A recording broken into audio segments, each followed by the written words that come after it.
नमस्कार, मैं doctor A Gautam, associate professor zoology, राजकीय बांगड़ महाविद्यालय डीडवाना। प्राणी शास्त्र विषय के अंतर्गत बायोकेमिस्ट्री सब्जेक्ट में न्यूट्रिशन के बारे में मैं डिस्कस कर रहा हूँ।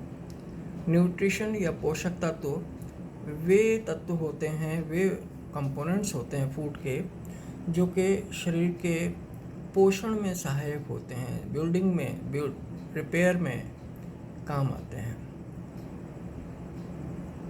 पोषक तत्वों को मुख्य रूप से दो भागों में डिवाइड किया गया है। पहला है ऑर्गेनिक न्यूट्रिएंट्स या कार्बनिक पोषक तत्व, और दूसरा है अकार्बनिक पोषक तत्व और इनऑर्गेनिक न्यूट्रिएंट्स। तो ऑर्गेनिक और इनऑर्गेनिक में डिवाइड किया गया है इनको, न्यूट्रिएंट्स को। ऑर्गेनिक न्यूट्रिएंट्स को फिर आगे कार्बोहाइड्रेट्स, लिपिड या फैट, प्रोटीन, विटामिन्स, एंजाइम्स में डिवाइड किया गया है। ये ऑर्गेनिक कंपोनेंट्स होते हैं। इनऑर्गेनिक कंपोनेंट्स के अंदर जल एवं मिनरल साल्ट्स होते हैं। जल या वाटर, जो कि 90% पार्ट बनाता है बॉडी का। इसके अलावा खनिज लवण, मिनरल साल्ट्स होते हैं, जिसमें calcium, potassium, phosphorus, iron, sodium, iodine. अब हम थोड़ा कुछ चीज़ों को विस्तार से डिस्कस कर लेते हैं। जैसे कार्बोहाइड्रेट क्या होते हैं? ये ऊर्जा के प्रमुख स्रोत होते हैं। शरीर की ऊर्जा की आवश्यकताओं का 50 से 70% की पूर्ति करते हैं। दूसरा पॉइंट, ये कार्बन, हाइड्रोजन एवं ऑक्सीजन के यौगिक होते हैं, जो कि कार्बन, हाइड्रोजन और ऑक्सीजन का 1:2:1 के रेशो में इनके अंदर CHO की उपस्थिति होती है। ये प्रमुख स्रोत गेहूं से, चावल से, आलू, शर्करा, बाजरा, फल, दूध आदि से प्राप्त होते हैं। 1 ग्राम कार्बोहाइड्रेट से 4.1 कैलोरी ऊर्जा मुक्त होती है। कार्बोहाइड्रेट क्या होता है? इंस्टेंट सोर्स ऑफ एनर्जी होते हैं।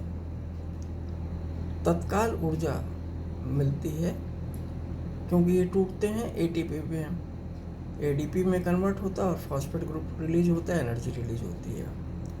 तो ये तत्कालिक आवश्यकता पूर्ति करते हैं ऊर्जा की। कार्बोहाइड्रेट हमारे शरीर का लगभग 1% भाग बनाते हैं। कार्बोहाइड्रेट ऊर्जा प्रदान करने, आर्थ्रोपोडा में बाह्य कंकाल बनाने, पौधों की कोशिका भित्ति के निर्माण तथा आनुवंशिक पदार्थ के निर्माण का कार्य करते हैं। कार्बोहाइड्रेट विशेष तौर पर 3 प्रकार के होते हैं। नंबर 1 मोनोसैकेराइड्स, नंबर 2 डाइसैकेराइड्स और नंबर 3 पॉलीसैकेराइड्स। मोनोसैकेराइड्स में क्या सम्मिलित होते हैं? मोनोसैकेराइड्स में ये स्वाद में मीठे और जल में विलेय होते हैं, जैसे ग्लूकोज, फ्रक्टोज, गैलेक्टोज। ग्लूकोज का मॉलिक्यूलर फार्मूला CnH2nON है। जैसे एग्जाम्पल के तौर पर C6H12O6 ग्लूकोज और फ्रक्टोज का फार्मूला है। यह पके हुए अंगूरों में पाया जाता है। मीठे फलों तथा शहद में मुख्यतः फ्रक्टोज पाई जाती है। सबसे मीठी शर्करा फ्रक्टोज है। डाइसैकेराइड्स क्या होते हैं? ये स्वाद में मीठे और जल में विलेय होते हैं, जैसे सुक्रोज, लैक्टोज, ग्लूकोज को प्रमुख रूप से गन्ने तथा चुकंदर से प्राप्त करते हैं। माल्टोज अंकुरित बीजों तथा लैक्टोज दुग्ध शर्करा होती है। मानव माता के दुग्ध में लैक्टोज की सर्वाधिक मात्रा होती है। तीसरी श्रेणी में आता है पॉलीसेकेराइड्स। ये स्वाद रहित और जल में अविलेय होते हैं। पॉलीसेकेराइड्स क्या होते हैं? स्वाद रहित होते हैं, जल में अविलेय होते हैं। इनके एग्जाम्पल्स हैं जैसे ग्लाइकोजन, जो कि एनिमल शर्करा होती है, stored form of carbohydrate in animals is known as glycogen. Plants के अंदर स्टोर्ड फॉर्म ऑफ कार्बोहाइड्रेट क्या होती है? स्टार्च होती है, तो ग्लाइकोजन स्टार्च। और प्लांट्स में सेलुलोज होता है, जो कि मानव के यकृत में संचित रहने वाली शर्करा है। ग्लाइकोजन यकृत में, स्टार्च आलू में और अनाज में पाया जाता है।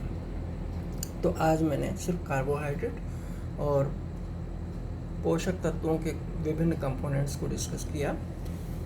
अगले लेक्चर में प्रोटीन और लिपिड के बारे में डिस्कस करेंगे। Thank you.